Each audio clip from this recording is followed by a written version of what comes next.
got started last week, 51-yard run. Talk about the role the offensive line played in that play in particular.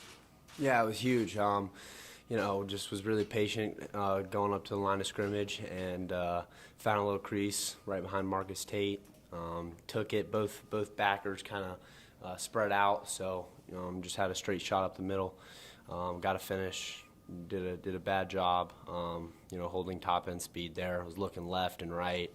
I've tried to be focused on the end zone and myself. Holding my form. So I was a little disappointed by that, but really happy to start the game off with a big play. It was your former teammate Mustafa that caught you, right? Yeah. Did you have any words for you after that or after the game? Yeah. We talked after the game. Not about that in particular, but just really happy for that kid. Started off at Richmond, wasn't really highly recruited, but you see what he's doing at Wake Forest. Really, really good Power 5 program. So he's got some burners on him. Not as much as I remember, but I was really happy for him and proud of him. We'll talk to me about that game-tying touchdown there in the fourth quarter, where you reach across the goal line. Kind of a fine line, a tightrope to walk, right? Because you don't want to fumble the ball at the goal line like we've seen many times before. How dicey is that? And how sure are you? Do you have to be of yourself that you're not going to lose control of the ball? Yeah, it's something that kind of just happens instinctually.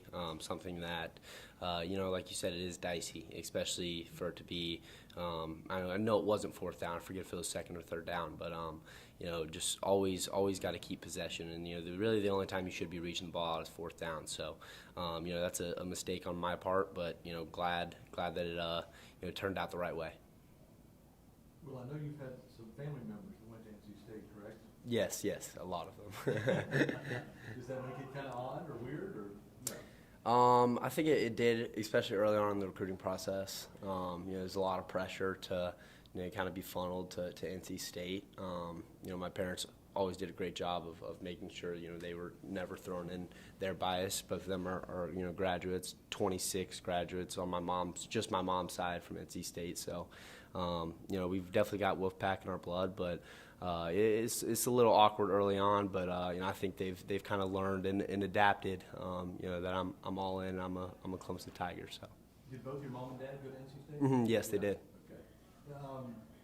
Has NC State now emerged as maybe Clemson's biggest rival? I wouldn't throw the name rival out there to just about anybody but South Carolina. But they're definitely a really, really respected opponent for us. And coming in top 10 matchup in the Valley, it's something that we're looking forward to. And it's been a really, really good matchup the past couple of years. With the exception of one or two. So we've just got to take the momentum from last week as an offense, as a team, and just build off of that. The gut-wrenching loss in Raleigh last year, double overtime. You were injured in that game. Cost you the playoff, cost you an ACC title. How much has that sat with y'all for the past year? Yeah, it was really unfortunate. Just the series of events when you just didn't finish, and it's something that you saw us do on Saturday against Wake Forest. We were confident going out there that we were going to put the ball in the end zone and the defense was going to come up with a big stop. And then, like I said, it's something we didn't do against NC State last year. So just kind of going into it, I felt like we were not fully prepared mentally, physically. And this year it's different. We're going into it and giving ourselves the best hand to do our thing, and that's what it comes down to, is just now the players making plays. You mentioned 26 family members on your mom's side that went to NC State. Any of those that you think will be rooting for NC State, maybe rooting for you, but also rooting for NC State Saturday? Yeah, I think there'll be a culmination, but there'll definitely be a good amount, rooting for the Wolfpack. That's one thing I've come to realize is, I think they're all cheering for me, no question. But when you're talking about, my mom's side of the family, they're diehard Wolfpack fans. So, I'm not too involved in it. Don't want to be too involved in it. But yeah, I'm sure a bunch of them will be supporting Red on Saturday. Yeah. Just trying to get as many people here as possible. I know you guys know it's a tough game to get tickets to. But yeah, trying to get as many people here as possible. Have you turned any of them into full-on Clemson fans? Yes, yeah. There's definitely a few. and to be able to flip them to full-on Tiger fans is a great feeling. I kind of feel like the recruiter myself, but no, it's good, and still got all the love for them in the world. That's just who they grew up cheering for. So. Well, you had some pretty strong comments in the preseason about how badly you wanted to see DJ succeed this year. I know it's only 4 games, and that's not a whole season, but how much have you enjoyed watching him have this success and flip the narrative? Yeah, it's just coming to fruition, and nobody deserves it more than 5. He's as everybody's attributed to. He's just put his head down and he worked, and he got the most criticism out of anybody. Not only on our team, but maybe even college football last year. I mean, it was insane, just the amount of trash coming his way, and he's done such a great job of just putting in the work, and I think we can all see that it's paying off. And the game he had last week, and then talking about just him getting better every week, week in and week out, wanting to continue to improve, confidence growing, so many things that go into it. But being in the backfield with 5 has been a fun thing to do this season, and I'm looking forward to the rest of it. Well, after the big run on the first play of the game, it seemed like the running game was kind of inconsistent, some good and some bad. Just kind of what did you see from your perspective there over the last three and a half quarters or so? Yeah, I would say Wake Forest did a great job. I think after that play, they kind of decided that we were going to have to beat them through the air if we wanted to beat them, which it's a good decision on their part in my eyes, and I'm totally fine with that. Putting the game in 5's hands is what we want to do. We have the confidence in him, but in terms of the running game, weren't getting off as well as we wanted to. I was making some errant decisions. Got to be a little bit more patient, especially with the inside zone. So there's plays to be made there that weren't fully being made, but at the same time, Wake Forest did a great job of stacking the box, making sure that no gaps were left unopened, and doing a great job coming off the edge too. Anytime I would cut back or break it outside, number 9, I felt like number 9 was there every single time, just diving at my knees. So this is just a great job by Wake Forest to kind of switch the game plan after the first play. Maybe not as much with Wake Forest, but just in some other games this year, and even last year, some when he was healthy, do you feel just with DJ's ability to run the ball, can you feel teams kind of sometimes keying in on him? Does it open things up for you sometimes with that kind of read? Yeah, definitely 100%. Just having to respect it. I think we felt it most against La Tech because they did a great job of mesh charging, and DJ did a really good job of just extending the mesh and making sure to make the right decision. So yeah, teams have to respect him running the football. I'm not sure. I think is a little over 5 yards a carry as a quarterback, and he's getting the carries too. So to see how he's run the ball and that he's willing to also take that weight, put it on his shoulders has been great to see, and I think it's definitely opened up opportunities for the backfield. This is a play that didn't actually really go anywhere, but I saw on a replay, Antonio Williams screen, you blocked a guy into the defensive back huddle. Did you realize after in that moment that I pushed him a little too far, or did you just not really realize?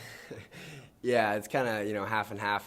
During it, I don't even know what's really going on. I'm out there playing football, and one thing about me, I got one speed, so that's just how I'm gonna play. But when I was pushing him into the defensive huddle on the sideline, this one kind of kicked in. Like, all right, I should probably relax and be a smart football player here. That's one thing with me is that's what you're gonna get. You're all every play, and I think one narrative that I've kind of been wanting to reverse and deflect is that I can't block. I'm a 3-down back, and I'm going to go out there. I can run the football in between the tackles. I can catch it, and I can block people. It's a narrative I want to be switched around, and I can't continue to put things on film that say otherwise. The fact that you all have Kobe and Phil able to be productive in the run game, share carries with you, how much does that help you have fresh legs late in games and in overtime, as opposed to having to carry the ball 25, 30 times yourself? Mm-hmm. Yeah, it's huge to be able to put 26 and 7 in there, and for them to hold the standard up and to be able to do what they do, and not only me giving them a rest, but vice versa as well. And to be able to play the whole fourth quarter, go into overtime, and not ever feel like I've been overused or that I was banged up, beat up, is a great feeling, and something that I think we'll be able to use to our advantage later in the year. Are there things you want to see yourself improve on, pass blocking or plays in particular that you had back from the Yeah, there's always plays that you can look back at. Pass blocking, I think, go straight to La Tech. Will linebacker caught me off guard one time. And then, you're talking a draw play, and I don't get silver to the linebacker, so I'm just sitting back there waiting for the ball. He's blitzing. I'm not sure what to do. I make a little play on him. But, yeah, I would say just, 3 consecutive ones there where I've just got to step up into the pocket and take the hit off of DJ.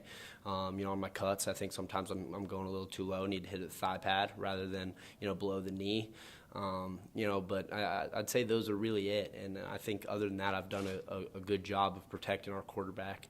And it's something I take pride in. So, something that I don't take lightly. But yeah, I can always improve in it and can always get better in it. And I think just continuing to catch the football out of the backfield. I think one play against Georgia Tech, running a flat, just kind of lost it midair, and that's one of the ones I got to bring in. But other than that, I felt really comfortable catching the football this year, and look forward to kind of expanding it and maybe getting some more opportunities here in the future. There's going to be a lot of rain on Saturday. How difficult is it to keep those pressure points on the ball and keep from coughing it up?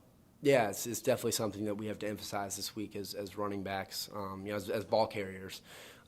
You've got the points of emphasis, and you've just got to always be conscious. And I think that's the biggest thing is to never let your guard down, because it's always the defender you don't see. Cliche, but it's very true. And if you've just always got it in the back of your mind and you're always thinking about it, and you see all the defenders around you, then you're able to protect that football, and it's going to be a huge part of the game this weekend. Walker Parks was telling us earlier that, you actually yell at him sometimes during the game to do his job. There's a little bit of a back and forth.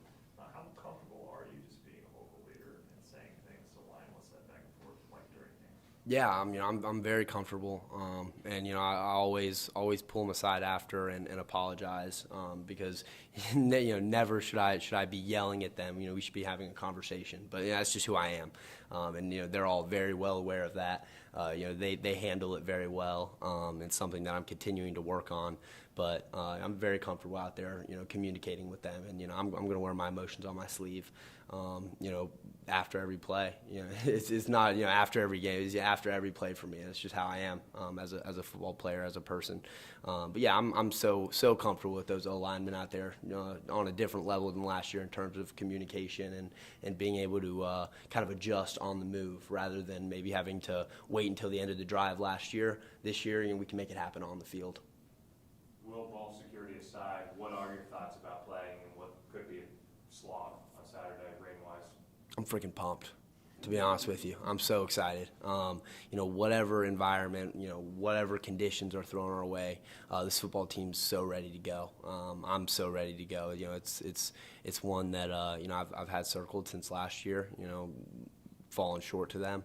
So yeah, I'm so excited. What will be your routine on Saturday? Waiting for that primetime kickoff. Will you watch game day in the morning? Will you watch some other games? Yeah, no. Usually try not to watch any. I'll probably throw one on around the noon time when we've got a little bit of lay down. But the nighttime games are tough for me because I don't want to get out there so bad. And having to wait all that time. I've got to pace myself. I can't play the game too early. That's one thing with me. So I've definitely got a routine, just kind of how I go through my day, things I want to study on, and just not playing the game too early. You watched some film from last year's game? Yeah. Yeah, I've watched the game. Mm-hmm. Yeah. What's it like kind of going back and seeing, I guess, maybe missed opportunities or maybe things you don't put in? Yeah, it's always a little gut wrenching to see an opportunity that could have changed the outcome of the game, but you maybe missed it. But there's always a positive to that, is that you can switch it around, learn from it, and make that difference this year. So that's truly what I'm looking forward to. And when you talk about that NC State defense, they're aggressive. They're going to get to the ball, all 11 of them, and you've got to be able to make the little plays. The little details are the most important thing. You're going to have to chip away, and then when the opportunity presents itself to be able to bust a big one or make a big play, you got to take it, because it's going to be rare. So I would say just little things like that, but continuing to watch the film, continuing to pick up on different things, and just getting any step forward that we can. And at what point in your recruitment with NC State did you kind of move on from them or kind of cut them? And what were some of those factors? Does it kind of get Yeah, it was pretty late on, just because of all the family ties and because of how many visits, how close I'd gotten with their coaching staff. But if I remember correctly, I think when Des Kitchens kind of left or got fired, whatever the case was, is kind of when my interest in them went away. Coach Kitchens and I's relationship was really, really good, and I think that coaching change is a huge thing, especially when you get closer and closer to your commitment date. So when that happened, kind of veered away from them, but it's all respect. It was a great process with them throughout the whole thing. So nothing but respect for them. So you got a little bit of carpet burn on your arm there. Is that from Saturday? Yeah, it is. Yeah, the turf will get you. I tell you, the turf will get you. Well, it's Paul Journey week. How much has that program meant to you, both in choosing Clemson and going forward with your academic career? Yeah, it's played such a huge role in my time at Clemson thus far. And it's a huge reason why I'm at Clemson right now as well. So just to be so involved and to have all these leadership initiatives, to be able to learn from Jeff Davis and his staff, and just to be able to have the opportunities. Like, me and three of my best friends went to New York in the summer, and worked with the NFL. And no other program can say that they give their student athletes that opportunity. And that's what Paul Journey does, and that's why they're the best program that does that in the country. Was that your first time in New York, or had you been there before? First time, yes. What were your impressions? Definitely won't be moving there or doing that. Actually, knock on wood. I won't say anything like that. But yeah, it was great while we were there. Not sure if I could spend longer than a week there at a time. But yeah, it was a great time, great opportunity. Anything on Zoom for Will? Anything else here? Marcus Tate said you guys enjoyed Hamilton. Yes. Oh my gosh, it was an unbelievable performance. I think he was the biggest fan. He really loved it. Dove into it. Got on the whole soundtrack. I still hear the soundtrack playing in our room sometimes. But yeah, we had a great time.